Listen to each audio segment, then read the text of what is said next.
Gianpiero Gasperini may have dropped what could go down in history as the greatest slander from a professional football coach to one of his players by saying that Ademola Lookman is the worst penalty taker he has ever seen. Now, the man is 67 years old, and believe me, he is quite experienced. He has seen a lot. But to assert that Ademola Lookman is the worst penalty taker you have seen, please, that is absolutely outrageous, because we have seen a lot of football greats miss even more crucial penalties than what we saw happen last night. I know Lookman has had this infamous Panenka attempt while he was in Fulham, but we've also seen the likes of Sergio Ramos skying it to the moon in a UCL semi-final tie against Bayern Munich in 2012. We've also seen the Moscow slip from legendary John Terry in a UCL final fixture against Manchester United in 2008. What about that horrendous penalty attempt by David Beckham, the legendary David Beckham, for his national team, England? But we never for once heard their coaches come out to throw them under the bus or hang them out to dry. That is what coaches do. They protect their players. And speaking about coaches, there are good coaches and there are great coaches. Speaking about great coaches, you will never see the likes of Carlo Ancelotti coming out to throw his players under the bus or hang them out to dry, even for an obvious mistake that they make in all the teams that he has ever coached.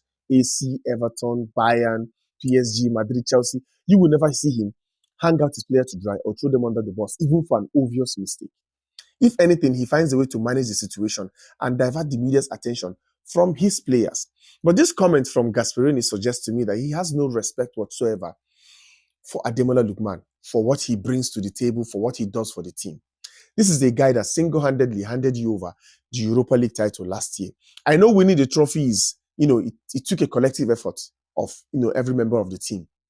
But come on, for a guy like Ademola Lookman to score a hat-trick of goals against it in a Europa League final, against a team like Bayer Leverkusen, a team that had gone unbeaten over 50 matches, Ademola Lookman scored a hat-trick of goals against them, put them in their place, and gave you the Europa League title. And you speak about him with so much disrespect. And to crown it all, he has also scored a lot of match-winning goals for Atalanta. He has also created a lot of match-winning chances. And to crown it all, he is the reigning CAF African Player of the Year. And you speak about him with so much disrespect. I humbly suggest you tender an apology to the guy, because he is one of the best players, whether you like it or not, one of the best players that Atalanta has this season and even last season. And speaking about him with so much disrespect, it doesn't say much, or it speaks a lot to your unprofessionalism. That is highly unprofessional and very unbecoming of a coach of your pedigree, coach of your status, your age, your experience. So I suggest you tender an apology to him, because you were being highly unprofessional and emotional, if I have to say the least. So what do you think about that comment made by Gasperini? Do you think he was being professional, or do you think he was being emotional? I'll see you in the comment section.